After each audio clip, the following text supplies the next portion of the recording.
నైనా ఏమిరా? నేను లవ్ చేసిన అమ్మాయిని తీసుకొని వచ్చిన. చూడండి మళ్ళా వెనకాల నిలబడమని దాన్ని. అదెట్లా నచ్చింది నీకా? ఒకసారి నా కళ్ళతో జున్నైనా. పీకి చూస్తా. అయినా దాన్ని ఏ కులమో కూడా తెలియకుండా ఎట్లా పెళ్లి చేసుకుంటావా?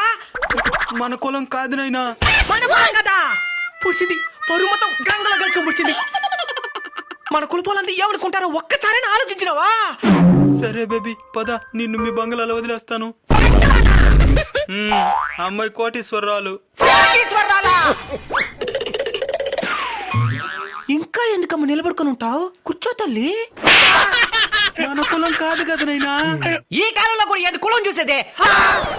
మన కులపాలంతా ఏమనుకుంటారు నైనా? ఆ యాదవులు ఎప్పుడు ఏదో ఒకటి అనుకుంటానే ఉంటారులే. దయ్యం పని మనకే. డబ్బుంటే చాలు. కుల మతాలతో బండిలే. డబ్బులు లేకపోతేనే కులమతాలు గుర్తుకొస్తాయి. డబ్బుంటే అస్సలు గుర్తుకురా.